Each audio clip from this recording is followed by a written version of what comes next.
I advocate for financial freedom, not just retiring because you hate life and you're like, I really don't want to do this anymore. Because believe me, when you make all this money and you have passive investments, and then you think to yourself, I wonder what this would feel like if I was sitting on a beach, relaxing somewhere. Trust me, you will get bored. And that's why you want to create a life of freedom so that you can do whatever you like for the rest of your life with choice.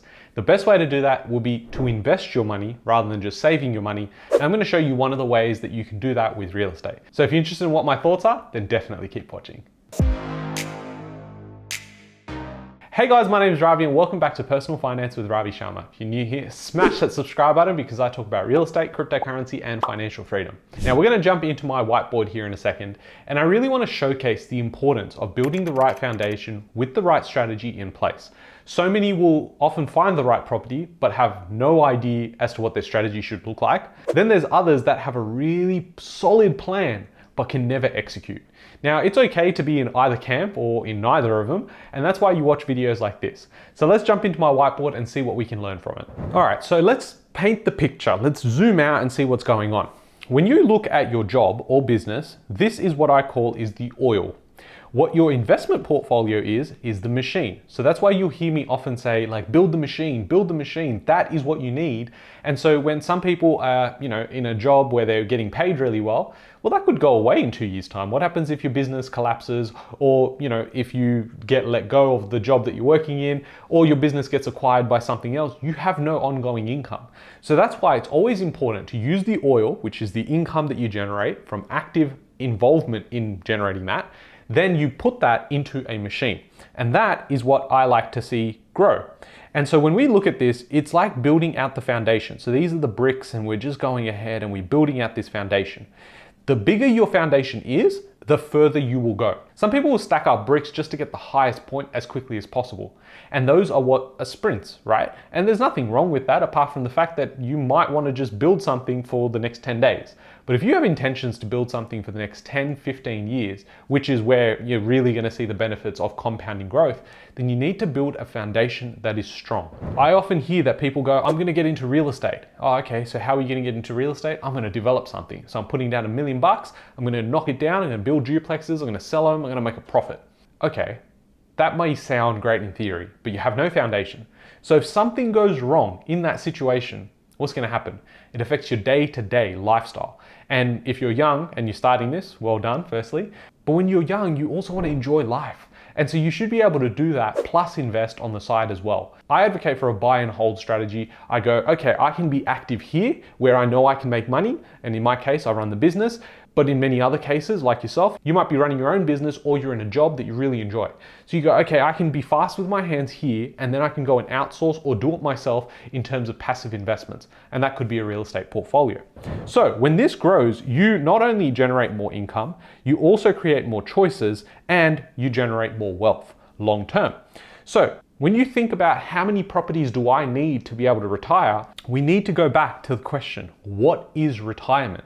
It's not just about, hey, I don't want to do anything, because your brain's going to turn into mush. You'll be 35 or 40 if you do this really well and you're like, yeah, all of my friends are working, I don't connect with anybody, I'm really lonely. And then, you hear a lot of people go into sadness, depression, and a lot more. So what we want to do is we want to get the choice. Then with the extra time we have, let's figure out something productive we can do with it. And that might be just giving back or being able to help others. I'm not sure what it is for you, but you want to be passionate about it so you can do it for a really long time. What you want to get to is my passive income being greater than my active income. So this machine that you create will create this passive income, and this passive income then covers all of your basic expenses. Now, if you close your eyes and you just listen to my lovely soothing voice, which isn't so soothing at times, and you think about how it would feel if all of your expenses were taken care of. If you did not have to work to be able to go and put food on the table because you already built an investment machine.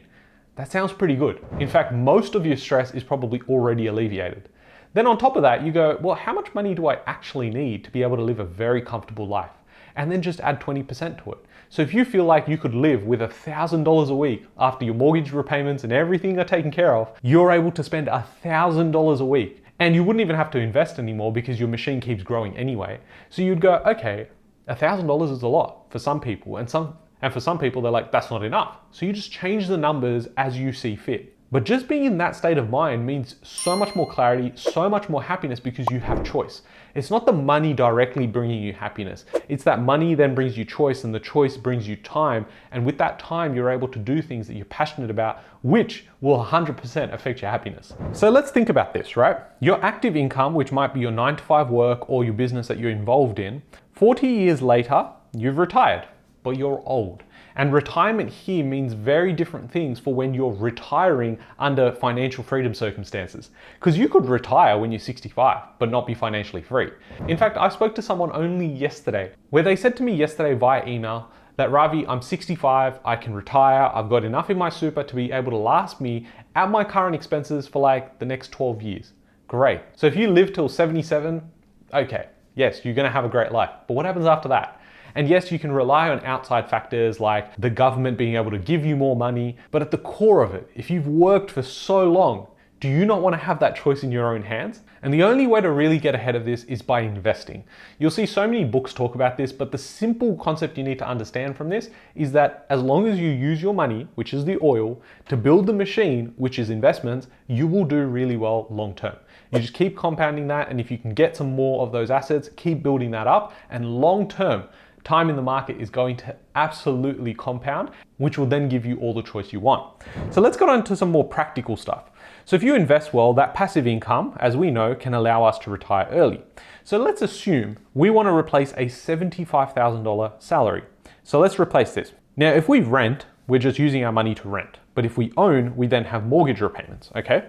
So if I go ahead and say I buy my own home, I have $0 of income, but I also have no rental payments, right? So I'm paying a mortgage instead of rent. Now, if I was to rent vest, which is what I do, I would go and rent in an area I really like, and then I would go and invest where the numbers make sense. So in this case, I would then be able to generate a rental income. Now, yes, I would be told I'm poor because I rent at the moment, and so that is apparently dead money. But instead of me going, okay, it's dead money, let me go blow all the rest of my money for whatever reason so that I can really feel poor, instead I use the surplus disposable income into investing into more assets. So I go and build up my asset portfolio. Now, this doesn't mean that you can only do this by rent vesting. You could still have your own home, it just significantly reduces your borrowing capacity. Now, if you have a high enough income, you can buy your own home, you'll still have borrowing capacity, and then you can go ahead and build out the investment portfolio as well. This way you win both ways. So let's use an example. So you buy a house for $500,000, upfront cost, let's say, is about $100,000 for all of your costs, including stamp duty, etc. And let's say the average growth is 5%, and the rental growth is about 2%. Now in year one, you're probably gonna be slightly negative or neutral cash flow. And in this case, a 5% growth means $25,000 you've made on the initial investment of 100K. So although you've put in 100K, you've only made 5% returns, it's leverage returns. So don't get caught up in the argument that, oh, because something else grew more, like the share market, that must mean that I actually would have made more. Because 100K in the share market, if you're not taking on any sort of leverage, then you're going, well, 100K, 5% growth is $5,000. In this case, the only way you're buying the property is if you're taking up 80% or 90% of the loan on the house value. So in this case, the 100K controls 500K. So a 5% growth in 12 months means $25,000, not $5,000. Now here's where compounding growth gets really interesting, because in year 5, you see that property is now worth $138,000 more, and your cash flow is probably about $3,000 positive per year. Now, a lot of these numbers can fluctuate depending on where rates are, but I'm also being super conservative when it comes to rental increases. A lot of properties, even in my own portfolio, grew by like $80 or $90 in terms of weekly rent in just 12 months. So that could absolutely blow this out of the water, and that's why I just wanted to take a more conservative approach. But by year 10, your property is probably worth $314,000 more. So the total for that 500K property is now $814,000, again, being super conservative with numbers. And now your cash flow is about $7,000 per year. That's after 10 years, right? And very conservative numbers, and you're not looking at, rate cuts, you're also looking at a very small rental growth percentage as well. Now in this case, if you had no rate changes, you would need effectively 10 properties giving you $7,000 per year. That means you've replaced now technically $70,000 of the 75. If you needed a half a house, then you'd have 7.5, but they don't sell them like that unless you're buying something like a duplex, but then it would be counted as a house or a property. Let's continue. Or what you could do is you could buy 5 of these, hold for 15 years, and then your cash flow is probably about $65,000 to $75,000 a year, and your net equity position is about $2 million. So let's just pause here, because you're like, I bought half the amount of properties, I've held it for 5 years more, and now you're telling me I'll still be in a better position, and I have more equity. It's because we are now going and playing with compounding growth. The difference 5 years makes if you build a portfolio fast enough so you front load everything. Instead of buying one property every year for 10 years, so you get to 10, instead what you do is you try and buy 10 in the first 3 or 5 in the first 3, whatever that number looks like for you, and you allow the maximum amount of time for that property to grow in that market. So in this case, by just waiting an extra 5 years, I only really have to buy 5 properties now to be able to get to this position. And I know, you might be sitting there and going, 5 properties? Bruh, I can't even get one. What are you talking about? And it's because I understand that we may just be looking in our own backyards. We may go, well, I live in Sydney, I have to put $1 million down, and my rental yield will be so bad that I can't afford to hold 5 of these. Or equally, your borrowing capacity is so shot at the moment that you can't look at other alternatives. And this is where I would go and to challenge that mindset. I would say, okay, instead of just accepting that I can't borrow, ask why can't I borrow? Why not? And that's the key unlock here, is that if I want to find 5 properties that work in this situation, let's go and reverse engineer it. Try and figure out, what do I need as an income to be able to go and buy the 5 properties? How can I quickly execute? And what cash do I need to be able to do it? I know some of this might sound like super simple for some, but honestly, for some people, it might just be the clarity they need. Let's break it down. You need the cash or the equity, you need the borrowing capacity, and you need the income that's going to fuel both of them anyway. So if income is the key denominator, then that's where you need to focus your energy on. That's why I advocate for people to go and outsource certain things. And yes, shameless plug, I run a buyer's agency, which helps you execute on the plan. It's how you can do it. It's not about why you'd want to do it. At the end of the day, if you want to buy your own home and just live in it, that's cool. But if you're here taking financial freedom seriously, then you might want to go, I need the help because you've come here, Ravi, and shown me this is a great life and I can go and do it. How do I do it? And that's where the service comes in. So if you want to book your free discovery call, there's going to be a link in the description below. Now, the reality is I can't make a video for every 60,000 of you.